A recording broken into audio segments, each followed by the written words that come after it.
반갑습니다 형님들, 안녕하세요. 오늘도 제 숲TV 생방송 와주셔서 감사드리고, 생방송 보신 형님들은 추천과 즐겨찾기, 이따 유튜브로 보시게 될 분들도 구독과 좋아요 한 번씩 눌러주시면 감사하겠습니다. 3일 정도 쉬면서 약간 재정비를 해봤는데, 일단 여기 왼쪽 오른쪽 아래에 있는 거 좀 업데이트를 했습니다. 최근에는 이거를 앞에 있는 걸 다 없앴어요. 12월달 이후로 해가지고 앞에 시즌 초반 한 20경기들을 전부 다 날리고, 12월달 이후로 현재까지 한 20에서 한 25경기 정도, 그 정도 구간으로 이렇게 살핀 건데, 여기에 있는 내용들이 이제 좀 그전보다는 좀 이제 밋밋해졌습니다. 좀 확 튀었던 애들이 좀 평균에 수렴하는 느낌, 이런 것들이 있어가지고 각 팀들의 어떤 뭐 플레이 스타일 같은 것들을 파악하는 용도로 보시면은 좋을 것 같아요. 뭐 페이스라든지 뭐 자유투를 많이 주고받는다거나 야투 시도 내용들, 혹은 뭐 이런 페인트존 실점 수비 관련된 부분들, 오펜 리바를 잘 따냐 못 따냐 이런 것들 위주로 좀 파악해 보시면은 좋겠습니다.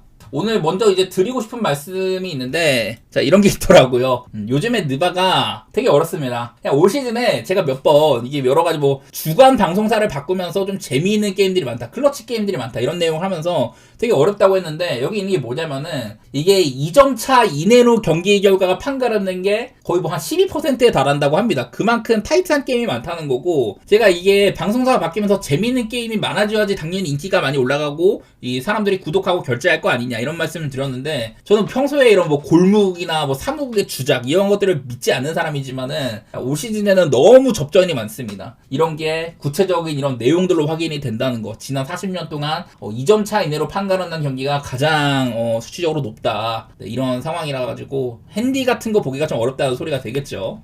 자, 오늘 첫 경기는 애틀랜타 대 미러키 경기인데, 오늘 아시다시피 좀 새벽 경기들이 굉장히 많아요. 왜냐면 이게 마틴 루터 킹데이라 그런 건데, 이 미국의 흑인 인권을 상당히 또 이렇게 올렸던 그런 분인데요. 그분을 기념하기 위한 날이라서 새벽 경기가 상당히 많습니다. 그 중에서 이제 애틀랜타는 이제 마틴 루터 킹 목사의 이제 고향이 애틀랜타거든요. 그러다 보니까 이 마틴 루터 킹데이에는 애틀랜타 경기를 되게 많이 하는데, 제가 이걸 좀 살펴봤어요. 보니까 이 마틴 루터 킹데이의 승률이 상당히 높다. 한 31경기가량 했는데 승률이 대단히 높아요. 전체 2등이라고 하더라고요. 그 기간엔 애틀랜타가 좀 약팀인 시절도 있었는데도 승률이 대단히 높다. 3연승을 달리다가 작년에는 이제 원정이었어요. 그 전까지 매번 홈경기만 하다가 작년엔 뉴욕 원정이었는데, 이때 한번 진 적이 있었다고 합니다. 어쨌든 뭐 좋은 흐름이 있다가 살짝 뭐 끊겼다, 이런 내용은 될 수 있지만, 어쨌든 애틀랜타는 마틴 루터 킹 데이 자체는 굉장히 홈발을 많이 받을만 하다, 이런 것들이 좀 있거든요. 쿤보는 애틀랜타 상대로 이런 거 쭉 봤더니 대체로 뭐 못한 건 아닌데, 이런 야투율 같은 것들이 사실 뭐 썩 좋은 편은 아니더라고요. 보니까 자유투를 26번 시도한 날도 있고 뭐 이런데, 어쨌든 뭐 미러키는 오늘도 쿤보를 많이 끌고 갈 테지만은, 쿤보가 여기 있는 거 봐봐 승률이 그냥 반반이에요. 애틀랜타한테는 최근 한 3년 4년 정도 지표로 봐도 이러기 때문에, 지금 최근의 분위기로 봤어요. 애틀랜타가 상당히 분위기가 좋았다가 갑자기 공격 효율이 한 3경기가량 뚝 끊긴 모양새거든요. 뭔가 팀적인 에너지도 많이 안 나오고, 제가 좀 쉬러 들어가기 전에 애틀랜타를 좋게 봤다가 그날 아예 에너지가 아예 안 보였거든요. 제일 존슨도 부진하고 다른 애들도 너무 못해가지고, 맥컬럼이나 키스퍼트가 돌아와가지고 좀 벤치에서 해줄만 하다, 이런 얘기를 했더니만은 되게 못했어요 또. 그래서 애틀랜타가 일단 요즘에 폼 자체는 그다지 좋지가 않다. 트레이 형이 없어지고 나니까 확실히 언더가 좀 뜨고 이런 거는 있는데, 일단 오늘은 이런 마틴 루터 킹데이라는 특수성이 좀 있을 만한 것 같고요. 자, 미러키도 지난 2경기 동안 합쳐서 51점 차로 패배를 했습니다. 2경기 합해가지고 50점 차로 이렇게 졌던 게 팀의 기록이라고 하더라고요, 미러키는. 직전 경기 때는 캐포주가 아예 빵점밖에 못 넣는, 야투가 제로였던 뭐 그런 날도 있었고, 요즘에는 자유투 시도에서도 줄어든다든지 3점의 효율도 꽤나 떨어지기도 했습니다. 여기 있는 것처럼 38%가 찍히지만은 이것도 요즘으로 좀 더 집약해서 보면은 더 안 좋아지기도 하거든요. 3점 수비는 안 돼. 본인들의 득점도 상당히 적어, 이런 식이어가지고, 일단은 저는 뭐 애틀랜타를 좋게 보고 있긴 해요. 둘 다 요즘에 폼이 안 좋은데 반등을 할 만한 근거 이런 게 없어요. 사실은 그냥 나는 순전히 이 마틴 루터 킹데이라는 특수성, 그거 하나 보고 애틀랜타를 보는 셈인데, 그만큼 홈 관중들의 성원은 대단할 거라고 보이기는 합니다. 글쎄 뭐 이런 것들도 찾아보니까 애틀랜타 요즘에 굉장히 빠르고, 미러키는 여전히 느린데, 이 미러키는 쿤보가 있기 때문에 또 이 그 상대 인사이드를 터뜨릴만 하잖아요. 근데 애틀랜타는 페인트도 실점이 대단히 좋지가 않다. 이것도 오콩우가 아무래도 외곽 생산력은 있지만 이제 피지컬적으로 센터를 볼 만한 그런 선수까지는 또 아닌 것 같기도 해요. 그런 것들이 좀 맞물릴 것 같은데, 일단은 제 생각은 애틀을 좀 좋게 보고 있고, 언더오버는 저는 오바를 좀 하고 싶긴 하거든요. 이게 마틴 루터 킹데이라 가지고 애틀랜타가 막 엄청 뭐 오바가 잘 떴다든지 득점력이 매운 폭발을 했다든지 이런 건 아닌데, 그냥 저는 마냥 오바를 보고 있기는 합니다. 그냥 막연하게. 여기 있는 걸로는 사실 233에 도달하기에는 되게 모자라요. 그래서 언더오버는 맛은 없는 것 같고, 개인적으로 그냥 애틀랜타를 마냥 좀 보고 있는 그런 상황입니다.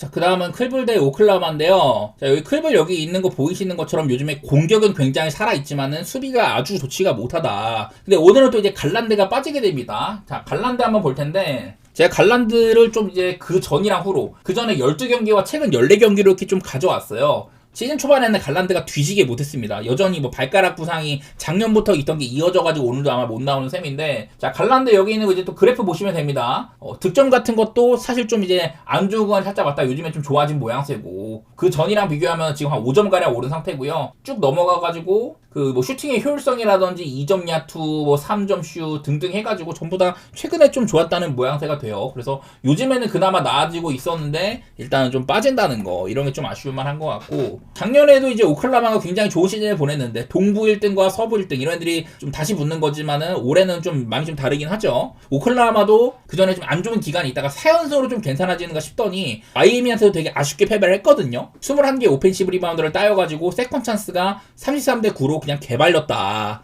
2차적인 기회를 너무 많이 줬다는 게 문제였었어요. 그 중심에 또 이제 하텐슈타인이 없는 거, 제가 홈그랜 원빅은 좀 불안하다고 얘기를 했는데 내일도 하텐슈타인이 없고 또 제이덥도 없습니다. 이러다 보니까 저는 제일린을 좀 더 써먹어야 된다고 생각을 해요. 아니면 켈리치 윌리엄스를 쓴다든지 뭐 이런 식으로 좀 높이를 강화를 해야 된다. 왜냐면은 클블도 지금 투빅을 쓰고 있으니까. 대신에 클블은 이 투빅의 공격력은 그다지 좋지는 못하거든요. 그래서 3점 슛 옵션을 제공하던 메릴이 없다. 근데 대신에 타이슨이 지난번 경기 필라델피아전에서 39점을 넣었거든요.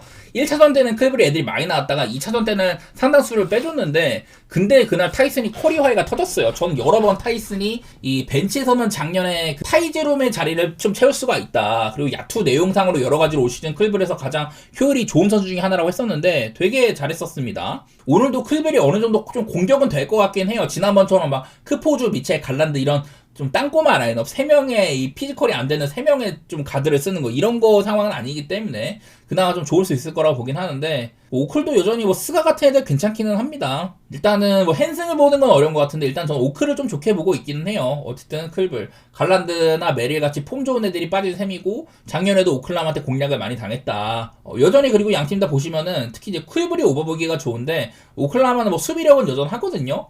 근데 클블이 만약에 이 경기가 언더가 나려면은 저는 한 100점이나 뭐 110점 초반 이 정도에 그쳐야 된다고 보는데, 근데 거기다가 이제 또 오클라호마 나름대로 폭발력도 있는 팀이니까 120점 이상도 우습게 하는 팀이기도 하니까 뭐 그런 것도 살려가지고 차라리 그냥 오바 보는 게 조금 더 편하겠다. 언더보다는 오바 쪽의 길이 조금 더 편할 거라고 생각을 하고 있긴 합니다. 그리고 이제 오클 쪽에서도 하텐슈타인이나 제이덥이 없는데요. 이런 것들도 보면은 얘네 둘이 없을 때가 오히려 팀적으로는 수비가 특히 뭐 잘 됐다든지 공격도 꽤나 뽑고 이런 것도 있었다고 하긴 하더라고요. 저는 뭐 없으면 아쉬울 거라고 보긴 하지만은 얘네 둘이 있을 때보다 없을 때가 조금 더 넬레팅상으로 괜찮았던 이런 것들도 있긴 하더라고요. 그 다음은 워싱턴 대 클리퍼스 경기입니다. 얘네들 최근에 한번 붙은 적이 있었습니다. 그 전에 일단 맞대결상으로는 클파가 굉장히 크게 앞섰습니다. 맞대결상으로 지금 9연승을 달리고 있는 그런 상태인데 1월 14일날 이때도 105대 119로 승리를 했었어요. 경기 초반에 살짝 워싱턴이 앞섰던 거 빼면은 그냥 클파가 쭉 앞섰는데, 사실 3쿼터 막바지 때 이 경기가 굉장히 좁혀졌었거든요. 그러다가 다시 벌렸다. 클파 입장에서는 나름대로 좀 다행인 경기지만 어쨌든 위기가 있었다고 할 수는 있어요. 근데 이날 내용상으로는 알렉사르가 13분 만에 태클을 2개 받아갖고 퇴장을 당했던 경기고, 빌라 쿨리발리도 9분 만에 나가가지고 전반적으로 수비가 좀 아쉬웠던 그런 날이거든요. 그래서 이날 워싱턴은 야투시도 90번, 그리고 뭐 3점 같은 것들 내용이 좋지는 않았다. 오펜을 많이 딴 건 아니었는데 세컨 찬스 기회는 좀 잘 넣었던 이런 날인데, 오늘 카와이가 이제 또 휴식을 한다고 합니다. 카와이는 이날 33점을 넣었고요. 특히 3점 슛이 11개 중에 7개나 들어갔던, 대신에 하드는 17개 중에 5개. 이거 되게 안 좋았는데 그나마 마지막에 좀 세탁을 한 거예요. 대신 뭐 자유투는 잘 넣어갖고 22점이지만은 어쨌든 썩 좋지는 않았었는데, 근데 뭐 이외의 자원들이 뭐 10점 이상을 넘는 애들이 꽤나 많았던 날이기도 합니다. 벤치에서 조던 밀러나 야니 코난 이런 애들이 좀 해주면서 그나마 좀 괜찮았던 건데, 그래서 뭐 벤치라든지 카와이가 폭발을 했다? 그 정도는 얘기는 할 만한 것 같아요. 어쨌든 지금 또 워싱턴은 또 연패를 달리게 됐습니다. 지금 6연패 중이고 8개 경기 동안 1승 7패거든요. 워싱턴이 한참 밑바닥을 달리다가 그나마 조금 반등을 했는데 요즘에는 좀 안 좋았었어요. 그나마 직전 덴버전에서는 프렌도 하기도 하고 나름대로 좀 괜찮게 싸웠던 경기긴 합니다. 하지만 얘네들의 이제 좀 상승세의 원동력이었던 턴오버가 줄었다든지 3점이 잘 들어간다든지 오펜이 좋았다거나 또 수비가 나름대로 그전보단 나았던 게 있었는데 다시 수비는 안 좋아졌고 요즘에 3점도 말을 안 듣습니다. 그다지 좋은 구간 아닌데 그래도 조금 나아진 건 턴오버가 개선을 했다는 거. 지난번에 클파를 만났을 때도 그 전에 워싱턴이 아마 턴오버가 꾸준히 많았던 시기였을 거예요. 맥컬럼이 이탈한 이후에 3경기 동안 계속 턴오버가 막 20개씩 찍고 이러던 시기인데 지난번 클파전에서 턴오버는 별로 없었습니다. 클파는 턴오버 유발을 아주 뭐 잘하는 팀까지는 아닌데 그래서 아마 클리퍼스가 지난번보다는 좀 어려운 게임을 할 것 같기는 해요. 저는 일단 본다면은 언더를 좀 생각하고 있긴 하지만 이거는 뭐 카와이랑 관련된 건데 그 클리퍼스가 굉장히 좋았던 기간에 이런 것들이 있잖아요. 지난 15경기 동안 12승 3패로 NBA 전체 1등 레코드를 달리고 있고 야투 효율성이나 뭐 수비적인 부분도 좋았다. 특히 자유투를 잘 뜯고 잘 넣었다. 이런 게 있는데 카와이가 이게 자유투 성공률이 아마 97%인가 그랬거든요. 되게 좋았던 게 있었어. 근데 내일도 못 나오기도 하니까 뜯는 것도 아마 줄어들 거고 성공률도 아마 떨어지긴 할 거다. 그래서 이게 클파가 조금 걱정이 되기는 합니다. 하든이 요즘 좀 별로다 보니까 대신에 뭐 샌더스라든지 아까 봤던 조던 밀러 뭐 니더하우저까지 막 이런 애들 잘해준 거는 좋은데 글쎄요. 좀 막막하긴 하네. 표면적으로는 좋은 기세를 유지를 하고 있지만은 지금 딱히 막 믿음이 크게 가진 않아. 개인적으로 그렇게 생각을 해가지고 일단 저는 뭐 클파 쪽으로 보고 있긴 하지만은 워싱턴이 지난번보다 안 좋을 수는 없거든요. 쿨리발리 부상 여전하지만은 사르가 테크 2개를 당했고 퇴장당했다. 그런 일이 사실 또 일어나긴 어려우니까 여전히 요즘 뭐 수비 좋지 않고 3점 말 안 듣는 거 이런 것도 살려가지고 클파를 좋게 보고 있긴 하지만은 약간 좀 껄쩍지근하긴 하네요. 카와이가 빠지게 되다 보니 언더도 뭔가 워싱턴이랑은 좀 맞지 않는 느낌도 있고 클리퍼스가 되게 느린 팀인데 워싱턴도 요즘엔 좀 느려지긴 했어요. 제가 이제 말씀드린 구간 동안에는 페이스가 그렇게 높게 찍히진 않는다 뭐 이런 것도 있는데요. 224.5는 너무 낮긴 한 것 같긴 합니다. 다음은 뉴욕 대 댈러스 경기인데요. 이 경기가 이제 아침 7시에 열려요. 근데 보시다시피 퀘셔너블이 너무 많습니다. 브런슨이 계속 못 나오다가 내일은 이제 좀 나올 수 있다. 이런 얘기가 살짝 있긴 한데 아직은 좀 확실하지가 않죠. 내일 브런슨이 나올지는 몰라요. 제가 저번에도 브런슨의 유무는 대단히 이렇게 좀 영향력이 있을 거다. 특히나 이 플러스 마이너스 생각보다 얼마 없는데 언더오버 차이가 거의 한 20점이 나버리거든요. 저번에도 한번 이런 것들 보여드리면서 작년에 브런슨이 없을 때도 뉴욕은 11승 6패는 했다. 하지만 언더 쪽으로 굉장히 많이 간다고 했는데 올 시즌에는 이런 것들이 더 두드러지는 편입니다. 근데 내가 이거를 살려고 하고 지난번 골시즌에 언더를 봤더니 그날 또 오바가 났잖아요. 그러다 보니 이것도 아주 뭐 믿을만한 건 아니긴 하다. 뭐 이런 건 있는데 댈러스가 지금도 보시면 내일 파웰이 나온다고 하거든요. AD는 부상. 그리고 라이블리 시즌 아웃에 게포드도 내일 부상이고 워싱턴도 못 나온다고 해요. 그래서 이제 뭐 시세나 파웰 이런 애들이 팀의 4, 5번 센터들이 지금 센터를 봐야 되는 상황인데 자 댈러스 여기 보시면은 오펜 리바 가장 못 잡고 오펜 리바는 또 이제 되게 많이 따이면서 페인트도 실점은 대단히 많은 또 이런 팀이거든요. 인사이드에서 차이가 명확할 것이다. 뉴욕은 오펜을 굉장히 잘 다는 팀이고 이게 그 미첼 로빈슨이 막 팀이랑 결별을 할 수순을 밟고 있다고 하는데 아직까지는 그래도 뉴욕에 붙어있긴 한 것 같거든요. 뉴욕이 이게 뭐 트레이드를 하려는 건지 이런 건지는 모르겠지만 어쨌든 미첼 로빈슨에 대한 얘기가 좀 나오고 있어가지고 내일 나올지 안 나올지는 모르겠지만 일단은 나온다면 또 댈러스의 인사이드를 지배할 가능성이 대단히 높거든요. 저는 그냥 그런 것들 살려갖고 뉴욕이 야투가 너무 썩지만 않은다면 댈러스한테 구조적으로는 더 많은 공격 기회를 가져갈 것이다. 댈러스가 상대한테 가장 많은 이렇게 야투 시도를 허용하는 이유가 이렇게 오펜리바를 많이 따여서 그렇거든요. 지난번 경기 때 이제 뭐 유타와의 2연전 아주 그냥 뭐 쉽게 먹긴 했습니다만은 그건 유타가 너무 또 상태가 안 좋았던 마카넨도 없고 너키치도 없고 막 이런 상황에서 연전을 해가지고 전반전에만 2번 다 뭐 70점 이상 하고 그래갖고 댈러스가 점수를 많이 뽑은 건데 여기에 있는 댈러스의 점수 생산 능력들 이런 것들을 믿을 수는 없어요. 왜냐하면은 유타랑 138점, 144점을 했지만은 그 전에 덴버한테 109점, 브루클린한테 113, 시카고한테 107점 이런 식으로 댈러스는 공격 생산 능력이 거의 뭐 바닥인 팀이잖아요. 그러다 보니까 여기 있는 거를 그다지 신뢰할 만한 것 같지는 않고 뉴욕 정도의 팀을 만나면은 이렇게 득점하기는 어려울 것이다. 뭐 저는 그렇게 보고 있습니다. 결국에는 브런슨의 유무가 중요하지만은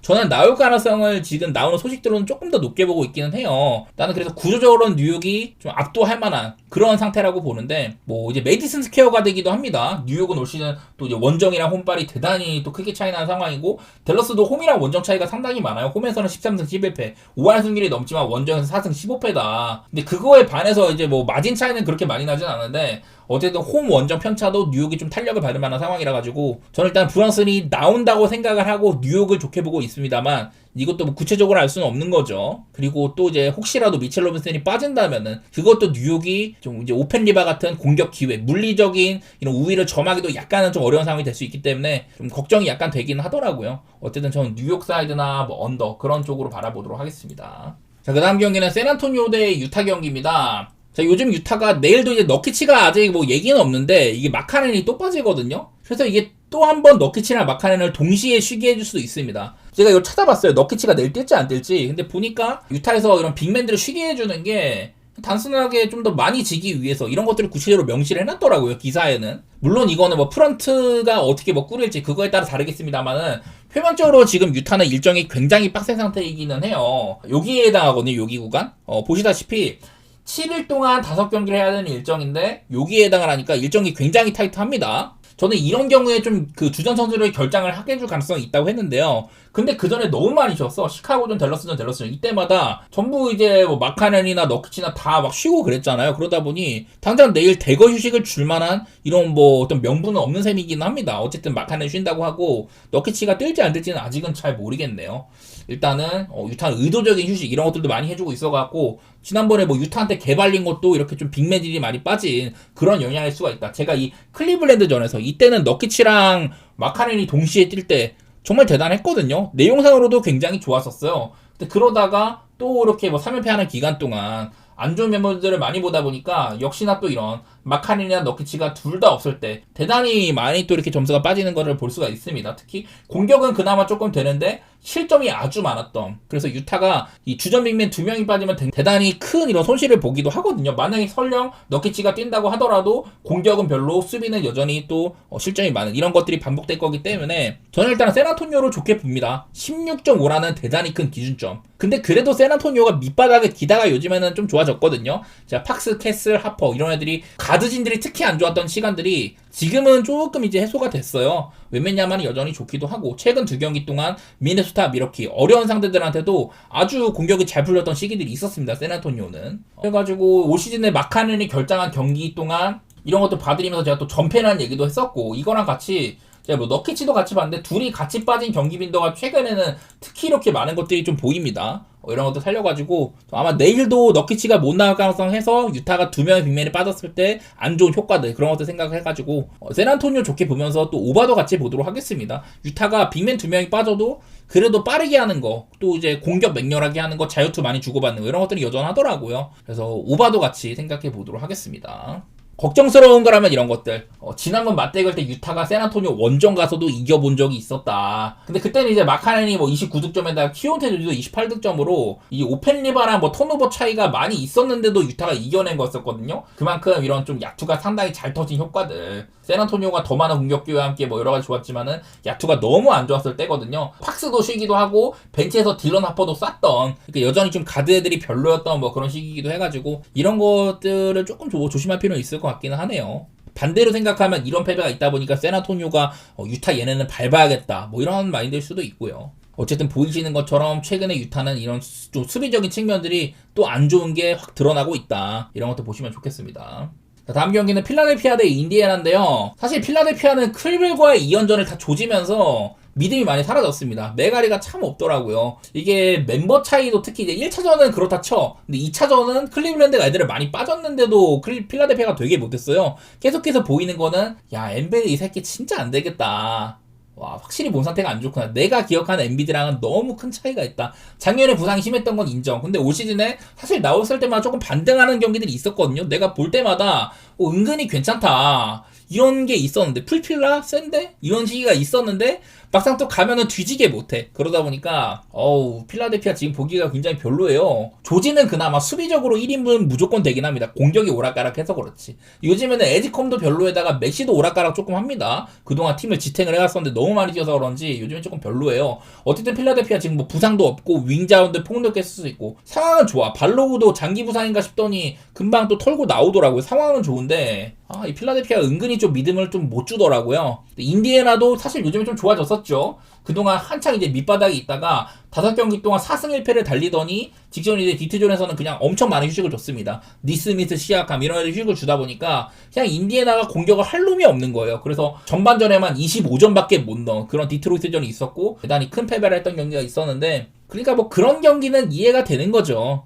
지난번 경기는 그냥 아예 버린 셈 치는 거예요. 그래서 어떤 뭐 레퍼런스가 될 수는 없을 것 같고, 요즘에 보이는 거는 얘네는 제가 봤을 때 오바팀이 맞거든요. 보니까 결과적으로는 언더가 되게 많아. 템포는 좀 빨라 보이는데 말이죠. 사실 이제 필라델피아도 저는 풀필라는 오바에 가까운 팀이라고 보긴 하는데, 사실 이게 또 클리블랜드랑도 좀 막 비등비등한 게임도 하고 막 역전도 당하고 이러다 보니까 믿음이 많이 없어요. 겉보기에는 필라 보고 오바를 보고 있지만은 역시나 좀 어려운 경기처럼 느껴지긴 합니다. 개인적으로는 폴 조지나 엠비드 클리블랜드전 끝나고 휴식이 좀 있었어갖고 아마 뛸 가능성이 높다고 보긴 하는데, 근데 인디애나도 직전 경기가 너무 밑바닥이지만 그건 버린 경기니까 가늠하기가 어렵다고 생각은 들긴 하더라고요. 개인적으로는 필라 사이드나 오바 보고 있긴 한데 쉽진 않습니다. 자, 그 다음은 브루클린 대 피닉스 경기인데요. 자, 브루클린은 백투백입니다. 0승 7패예요. 올 시즌 백투백일 때 전패입니다. 제가 이걸 지난번에 이게 마포주가 보통 백투백이 1차전에 빠지는 빈도가 1차전을 뛰고 2차전을 빠지는 빈도가 높아가지고 그렇다 이런 얘기를 했는데, 가장 최근 백투백일 때는요 댈러스한테 졌던 경기가 있는데 이때는 아마 마포주가 1차전을 쉬고 2차전 때 뛰었거든요. 근데 그날도 졌습니다. 마포주 3점 10개 중에 6개 놓고 괜찮았는데 다른 애들이 너무 못 따라와준 시기가 있었어요. 그래서 여전히 브루클린은 백투백 전패고, 내일도 마포주가 어제 졌으니까 오늘 뛰는 거거든요. 그래서 아마 지난번 댈러스전과 같은 그런 선택을 한 셈인데, 어쨌든 그날 마포주가 돌아오고 다른 애들도 많이 뛰었습니다만은 그래도 못 이겼던 거거든요. 요즘에 브루클린 상태가 좀 안 좋아요. 넓게 보면 11경기 동안 2승 9패를 달리고 있습니다. 그 중에 한번 덴버를 잡는 거 하면은 또 이제 뭐 그 이후에 또 안 좋아지기도 하고, 언더팀의 냄새 이런 게 있었는데 요즘엔 실점도 뭐 그다지 칭찬할 만한 수준은 아니에요. 공격은 여전히 별로지만은 이 수비가 그전보다도 안 좋아졌다 이래갖고 언더팀으로 보기도 뭐하고 좀 역배를 건질 만한, 프렌에 볼 만한 그런 팀으로 분류하기도 좀 별로거든요. 피닉스는 보면은 요즘에 수비는 여전히 좋습니다만 공격의 오락가락이 너무 심합니다. 요즘 보니까 특히 3점을 많이 쏘는데 3점의 효율이 그다지 좋지는 못해요. 요즘 보니까 전체 야투 중에 뭐 절반 이상을 3점 쏘고 있는 그런 시기들이 꽤 깁니다. 한 8경기째? 한 8경기 동안 지금 계속해서 3점 비율이 굉장히 높은 상태인데, 그 기간을 전체를 봐도 아마 3점 성공률이 경쟁력이 있는 상태가 아닐 것 같아요. 내일은 이제 뭐 제일런 그린까지도 복귀할 수가 있다. 부커도 딱히 뭐 큰 부상 같지는 않고, 알렌이 막 부커가 없을 때 잘한다든지. 저는 일단 피닉스가 어쨌든 제가 방금 말씀드린 3점 효율이 안 나오고 있는데도 그래도 저점이 그냥 상당히 높다고 보긴 하거든요. 디트로이트나 마이애미한테 졌던 거 이것도 사실 좀 잘 비비다가 진 경기들이 많아요. 마이애미한테는 이거를 엄청 개발이다 한 20점 차 지다가 이거를 역전했는데 막판에 조금 못 알았었고, 디트로이트한테도 이것도 전반전에 이기고 있다가 결국에 역전당한 거잖아요. 그래서 뭔가 좀 아쉽게 졌던 그런 내용들이 많은지라 저는 피닉스를 꽤 높게 보고 있습니다. 브루클린이 마포주가 뛸 수 있다고 할지라도 여러 뭐 여기 있는 뭐 파웰로 뛸 수 있고 이런 건 있지만은 저는 기본방 자체가 피닉스가 높다고 보기는 해요. 대신에 피닉스도 원정 가면은 이 마진이, 득실이나 실점이 홈에 비해서는 9.9점가량 좀 떨어지는 이런 게 있어서 그런 게 걱정이지만, 저는 뭐 피닉스를 좋게 보고 언더로 같이 보도록 하겠습니다. 자, 그 다음은 디트로이트 대 보스턴 경기입니다. 원래 이게 맞대결상으로는 보스턴이 디트를 압살을 했었거든요. 그 전에 쭉 이렇게 한 12경기 연승을 달리다가 이후에는 작년부터 디트로이트가 조금 괜찮아졌죠. 이후로는 3대1 정도로 디트가 우세하다. 특히나 올 시즌은 맞대결을 2승 1패로 리드하고 있기도 합니다. 근데 이게 양 팀이 좀 최근에 좀 변화가 많은 상태예요. 디트로이트는 해리스나 듀렌이 부상당하고 막 스튜어트나 이런 애들까지 빠져가지고 커닝햄도 중간에 많이 쉬었고 이런 시기가 있었는데, 근데 그 기간들을 다 합해도 수비가 매우 튼튼합니다. 물론 이거는 얼마 전에 인디애나를 78점으로 묶은 경기 이런 것들이 있지만은 클리퍼스, 시카고, 뉴욕 이런 어려운 상대를 90점, 93점, 98점 이렇게 묶기도 했었거든요. 그런 경기들이 있다 보니까 이 실점 수치가 굉장히 낮게 찍히긴 한다. 근데 그렇다고 뭐 공격이 딱히 좋지는 않아요. 근데 이것도 보면은 효율 대비 좀 득점이 안 났다 뿐이지 어쨌든 공격이 딱히 뭐 꿀리는 팀까지는 아닙니다. 그러니까 디트로이트는 수비 기반으로 굉장히 잘하고 있다 이런 얘기를 할 수는 있을 것 같아요. 그리고 보스턴도 저는 얘네들이 요즘 좀 오버팀이라는 생각을 했었거든요. 보니까 야투 시도도 많고 3점 비율이 대단히 높다든지 허용을 꽤나 적게 통제를 한다 뭐 이런 거는 좋은데, 어쨌든 디트로이트는 되게 언더팀이라는 건데, 근데 보스턴은 제 여기에는 최근 5경기는 좀 언더팀처럼 이렇게 보이기는 해요. 근데 그 전에 보니까 한창 얘네들이 많이 이길 때 막 하면 3점이 대단히 잘 섰던 구간이 좀 있었거든요. 그러다가 조금 안 좋은 시기가 찾아와가지고 덴버한테도 지고 샌안토니오 인디애나랑도 되게 언더게임 하면서 지고 이러다가 직전 경기 때는 애틀랜타전에서는, 그리고 그 전 경기 마이애미전에서도 주전들이나 이런 애들이 3점 상태가 되게 별로였고 뭐 휴식을 준다든 이랬는데도 벤치에서 사이먼스가 터지고 또 하우저까지 3점 21개 중에 10개 넣고 막 이런 경기들이 있었어요. 그러니까 와, 주전들이 좀 상태가 안 좋아도 벤치에서 폭발력이 있다. 그래갖고 만회를 좀 했었거든요. 근데 과연 그런 일들이 계속 이렇게 연속성이 있다고 할 수 있느냐, 그거는 좀 애매하더라고요. 사이먼스나 하우저 얘네들이 돌아가면서 터지는 게 사실은 좀 말이 안 되기는 합니다. 그래서 그날 물론 편차는 있겠지만 저는 일단 디트로이트를 좀 더 위로 보고 있기는 해요. 그리고 225.5로도 언더를 보고 있는데, 디트로이트는 언더팀인 것 같아.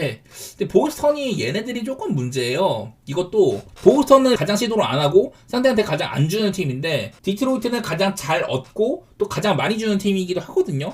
이런 부분들도 조금 충돌이 있습니다. 그래서 일단 저는 뭐 언더라든지 디트로이트 쪽을 보고 있지만은 동부에서도 꽤나 높은 순위에 있는 애들이니만큼 1, 2등입니다 지금. 그러니만큼 좀 치열할 것 같기는 하더라고요. 일단은 전 디트로이트를 일반승만 볼 것 같고 언더로 같이 보도록 하겠습니다.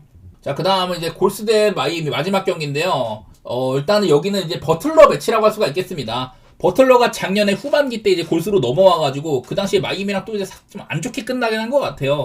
그러다 보니 좀 약간 복수전 느낌이 있는데 두 번 만나가지고 작년에는 그날 아마 커리도 쉬고 이랬는데 버틀러 혼자 뛰어가지고 11점에 그쳐갖고 패배한 날이 있었어요. 그러더니 올 시즌에 한 번 만났는데 골스가 대거 휴식을 준 날입니다. 커리, 버틀러, 그린 이런 애들 다 주셨을 겁니다. 마이애미가 또 한 뭐 110점가량 넘어서 승리를 했다. 언더로 이긴 적이 있었거든요. 근데 오늘은 요즘에 골스가 일단 3점 폼이 꽤 괜찮아요. 3점을 많이 쏘고 잘 넣습니다. 골스가 3점이 좀 괜찮은 상태에서 비로소 이제 버틀러가 마이애미랑 좀 대등하게 만날 수 있는 그런 상태인 것 같은데 자, 마이애미는 내일 또 히로가 빠진다고 하더라고요. 그러면 이제 라르손이라든지 요즘에 좀 야쿠초니스를 또 로테이션에 넣기도 합니다. 얼마 전에는 보스턴이랑 싸웠을 때 야쿠초니스가 또 사이먼스랑 막 듀얼 뛰기도 하고 그런 경기가 있었는데 어쨌든 뭐 라르손을 넣거나 혹은 야쿠초니스를 쓰는 거 이런 게 나쁘지는 않거든요. 마이애미도 막 그렇게 나쁜 시기 같진 않아. 오클라호마를 잡는 거 하면은 전반적으로 여러 좀 점수로 옵션들이 좀 더해지는 것 같습니다. 피닉스한테도 역전승도 거두고 마이애미도 좀 그다지 나쁜 시기는 아닌데 어쨌든 요즘에 골스의 기세가 조금 빡세요. 그리고 여기 있는 것처럼 골스가 지금 3점의 퀄리티가 막 저는 그다지 좋지 않다고 써놓긴 했는데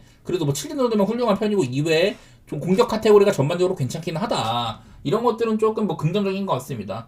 자, 마이애미는 이런 것도 있어요. 자, 마이애미가 지난번에 오클전을 이긴 것까지는 좋았어. 앞으로 7일 동안 5경기를 해야 되는 이런 악조건 속에 있다. 물론 이게 그 첫 경기니까 아마 내일 고수전은 풀전력으로 임하거나 하겠죠. 근데 이 순간 언제쯤에는 또 한번 또 이제 대거 휴식이나 이런 게 있을만 하다. 저희는 또 그런 거를 누려야 될 겁니다. 어쨌든 뭐 이렇다는 건데 전부 다 원정 5연전이에요. 이런 것들이 마이애미 조금 악조건이라고 할 수는 있는데요. 어쨌든 딱 이제 내일 경기만큼은 마이애미도 어떤 뭐 체력적인 리스크나 그런 것들이 크게 있는 편은 아닐 겁니다. 좀 어려운 일정의 첫 경기다 보니까 그런 것들이 많이 있지는 않을 텐데 이게 골스 입장에서는 이런 게 걱정이에요. 자, 요즘에 디앤서니, 멜튼 저는 얘를 이제 뭐 옛날에도 그렇고 필라델피아 시절에도 굉장히 좋게 봤었는데 부상 때문에 많이 못 나왔거든요.